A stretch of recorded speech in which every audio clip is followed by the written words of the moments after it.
The flames started small. Kale remembered that much. A tiny spark that jumped from his fingertips when he sneezed. Such a stupid small thing. He was only 16 years old, practicing his fire magic in the barn behind his family home on the colony world of Verdun 7. The humans had settled this planet 3 generations ago, and the village of Millbrook had grown into a peaceful farming community of nearly 400 souls. Kale had always been different. While other human children showed no signs of the strange abilities that had begun appearing in the species after their expansion into the galaxy, Kale could summon fire from nothing.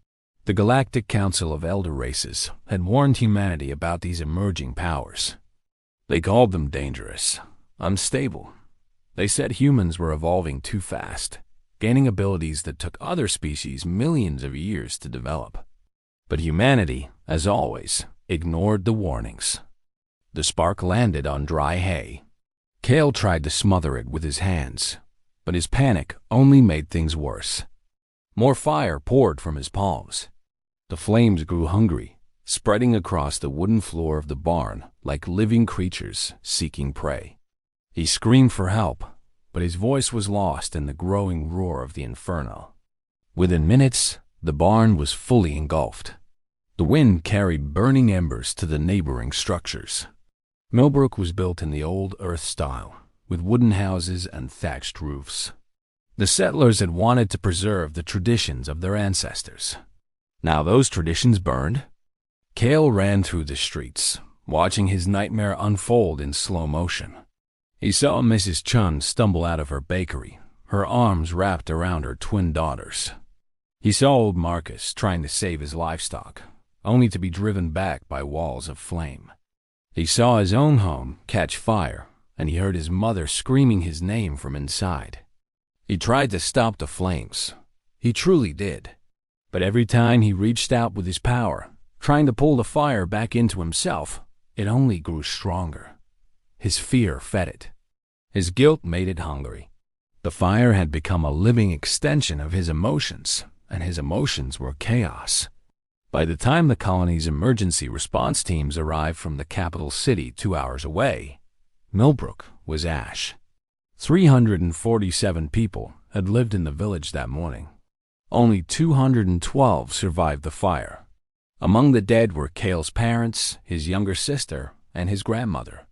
The Galactic Council sent observers to investigate. 3 alien species arrived on Verdun 7 within days of the disaster. The Valorians, tall beings with crystalline skin, examined the burn patterns with their advanced sensors. The Kreth, insectoid creatures who had mastered fire suppression technology millennia ago, studied the unusual heat signatures left behind. The Morwen, ancient beings of living light, simply watched Kale with their unreadable expressions. They found him sitting in the ashes of his family home, his hands still smoldering, his eyes empty of everything except pain. He had not moved in 3 days. He had not eaten. He had not spoken a single word since the flames finally died. High Observer Thelix of the Valorians approached the Human Council representative, Admiral Sarah Chun. She was the grandmother of the twins Kale had seen escaping the bakery. She had every reason to hate the boy, yet she stood between him and the alien observers like a shield. The Valorian spoke in his melodic voice. He said the boy was dangerous. He said human fire wielders had been documented on 17 colony worlds now, and each one had caused destruction. He said the Galactic Council had decided that humans with elemental abilities must be contained, studied, controlled. Admiral Chun refused. She said Kale was a child who had suffered an unimaginable tragedy. She said he needed help, not imprisonment. She said humanity would handle its own problems. Thelix warned her that the Council would not accept this answer. He said the elder races had maintained galactic peace for 100,000 years by eliminating threats before they could spread.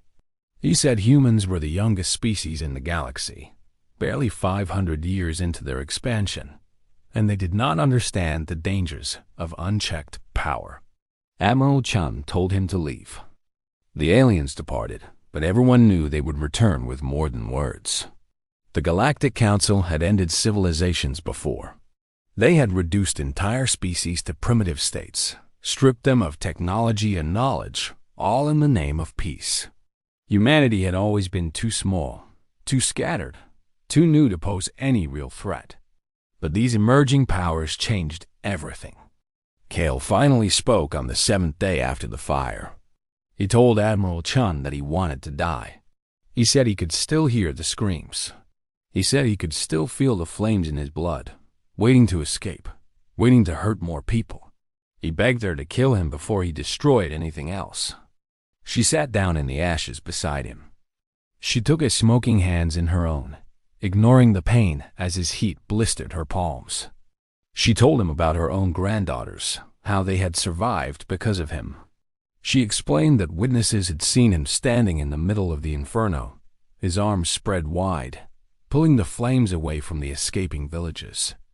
He had created a corridor of safety through the fire, even as he lost control of everything else. Kale did not remember this.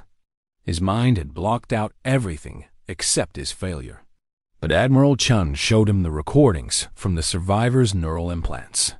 He watched himself screaming in agony as he absorbed fire that would have killed dozens more. He saw his skin turning black and cracking, healing and burning again in an endless cycle of self-destruction. He had saved those 212 people by becoming a human shield against his own flames. It did not ease his guilt. 135 people had still died because of him. His family was still gone. But something shifted in his eyes. A tiny spark of purpose replaced the empty darkness. The Galactic Council returned 3 months later, as Admiral Chun had predicted. They came with a fleet of warships from 12 different species. They demanded that humanity surrender all individuals with elemental abilities for containment. They gave a deadline of 30 standard days. Humanity refused again, but this time, they did not simply turn the aliens away. Instead, they revealed what they had been building in secret for the past decade, ever since the first fire wielder appeared on Earth. They called it the Phoenix Academy. Hidden deep beneath the surface of Mars, it was a training facility for humans with elemental abilities. Fire wielders like Kale were joined by those who could command water, earth, air, lightning, and even stranger forces that had no names yet. Nearly 300 humans had discovered these powers across the colonies, and almost all of them had gathered here. Admiral Chun brought Kale to the academy herself. She introduced him to the other fire wielders, including a woman named Yara, who had accidentally killed her husband when her powers first manifested. She introduced him to instructors who had spent years learning to control abilities that the elder races insisted could not be controlled. The training was brutal. Kale spent months learning to separate his emotions from his flames. He meditated for hours each day, building mental walls between his fear and his power. He practiced summoning fire in controlled conditions, learning to feel the precise moment when the flames might escape his control. He failed many times. He burned training rooms and sparring partners in his own flesh. But slowly, painfully, he began to master himself. The Galactic Council attacked on the 300th day after Millbrook burned. Their fleet descended on Earth first, expecting to find a primitive species cowering before superior firepower. Instead, they found humanity waiting for them. Kale stood among the defenders, along with 200 elementals who had completed their training. They wore simple flight suits designed to withstand the vacuum of space. They carried no weapons. They needed none. The battle lasted 6 hours. The Council fleet numbered over 10,000 ships from a dozen species.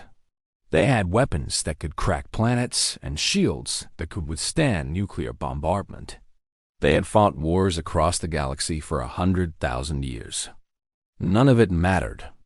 Kale led the fire wielders against a Valorian command vessel. He flew through space without a ship, his body wrapped in flames that burned without oxygen, sustained purely by his will. He melted through their shields like they were made of paper. He turned their hull into slag. He did not kill the crew. He simply made their ship unable to fight.